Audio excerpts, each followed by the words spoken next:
the so-called mansion tax is really a huge issue on the ballot, and the results are just starting to come in. Right now we know about 45% of the vote has been reported. 56% say no, 44% say yes. Let's get right to actually a guest via StreamYard for us, Jaime Dominguez, Northwestern professor. Let me just get, first of all, if you have a quick reaction to the mansion tax so far. Voting no, we're hearing 56%, 45% rather in, 56 to 44 no over yes. How do you feel about that result coming in so far?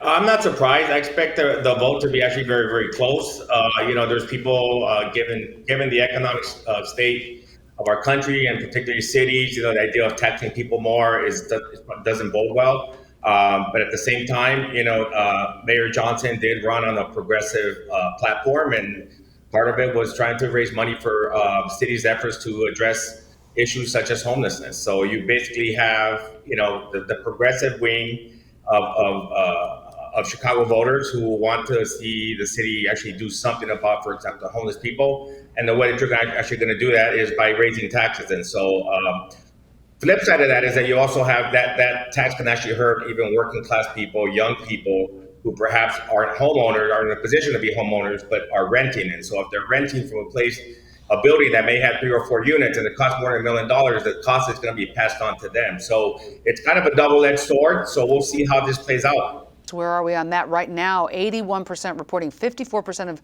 respondents say they do not want the mansion tax to be something that the city council puts into consideration. Very interesting. I know there are a lot of people thought that it would pass. However, turnout always matters. So who does this hurt? Politically, who does this hurt if there's a no on the mansion tax, Cam? Well, listen, I know that there has been a fight between the moderate establishment and the progressive establishment. We have two now in this city, right? And so this was a proxy in many ways of that fight. And so, I don't know where this lands when it's all over.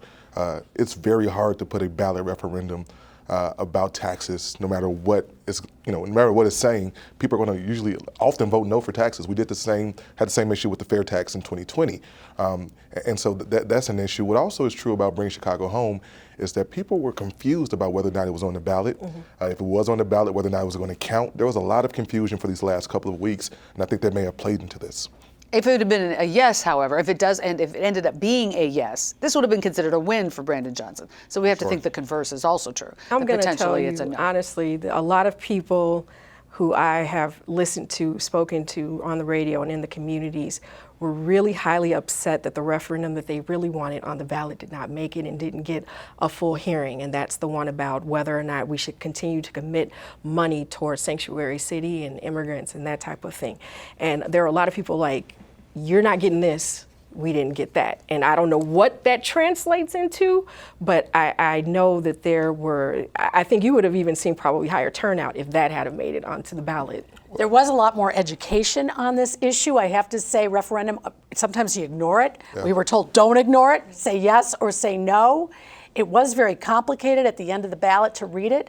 It was on the back of the ballot. I think that probably didn't help. However. And there was obviously millions of dollars spent by those who did not want this to pass. That's very true, and we saw it on all sides. There was a lot of money put into this, but what also is true is that this is really one of our first dances with direct democracy here in Chicago. We don't do the ballot referendum thing. Mm-hmm. We're not California. We've not done that a lot. In fact, we've seen mayors in the past put fluff on the ballot so the good stuff can go on there. Like, do you like puppies, yes or no? And everybody votes yes on that. But as far as a binding referendum, we don't see many of those. And so we're still, I think, figuring out how we operate in this space. Let's talk a little bit about the migrant crisis and how it may have impacted. You brought up the no sanctuary city referendum that didn't make it. Do you think it really played out sort of across the board in this race at all? I'm going to say that I know quite a few people talked about the idea that they felt like their vote was suppressed when that referendum, which was just an advisory,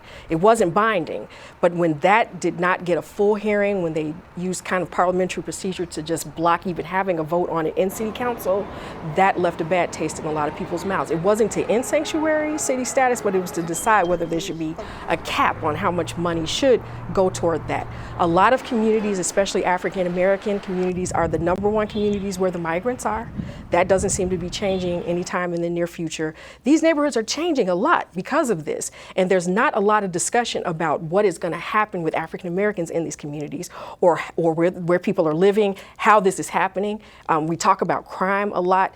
Whether right or wrong, people are associating a lot of the thefts in the stores with migrants. Could be completely wrong, but there are just so many factors that are not being discussed. And historically, African American communities are having their face completely changed by this, and not having a lot of discussion about, or even being able to weigh in on what they want to see happen in their communities. So I think down the road, you may see more as we go closer to the general. Yes. And what do you think, Kim? Do you have any thoughts on how the migrant crisis has sort of impacted this election? The dissension that has played out, specifically among African American and Latino communities, around the migrant and asylum seeker situation, has been huge, and it really is almost to design based on what Governor Abbott and folks have tried to do here.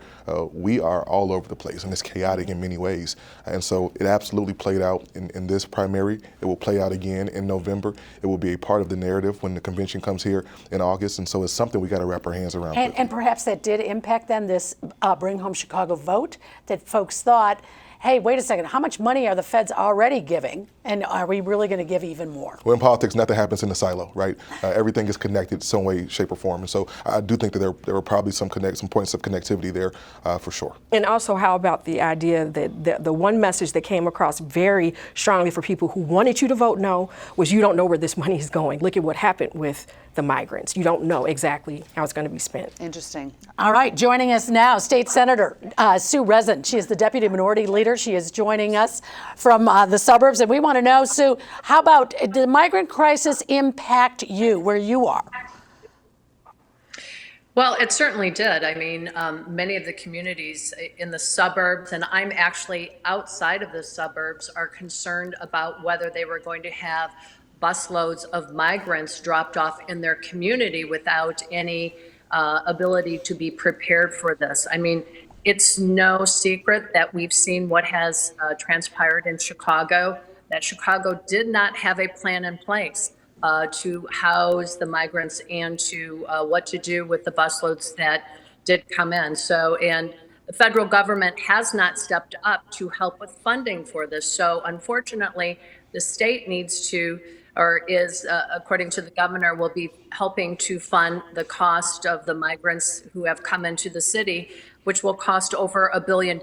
And because of that, as you were just talking about, there are local groups that are concerned about, are we going to receive the services that we are due to receive, as opposed to, are you taking that money now and funding the migrants? In my communities, I represent smaller communities. They are not wealthy communities. The average income is about $50,000. To have migrants come into this community where they would be unhoused, we would have to figure out housing, how to feed them, and how to educate them. There's a huge cost locally to us, just like we're seeing play out in the city of Chicago and throughout the state. How do you see this playing out in the general election, this particular issue, the immigration issue specifically? Well, I think as the previous speakers talked about, there is some frustration within their own party and their own communities about how the migrant crisis has been handled. What will the end cost of the migrant crisis be? We actually are pushing for transparency. We want to pass this bill that allows us to see exactly where the money, how the money is being spent on the migrant crisis and where the money is going. I mean, this is not, this is a tremendous amount of money to have over $1 billion in your budget go to the migrants, which was not planned on before. That money has to come from somewhere, and more than likely it will be mean less money for many groups that count on that money to help support their neighborhoods for economic growth, to create jobs, also from your schools and all of your local municipalities. I mean, the money has to come from somewhere, and that's what you're going to see in this upcoming budget battle this session, is how to pay for the cost in the state of Illinois.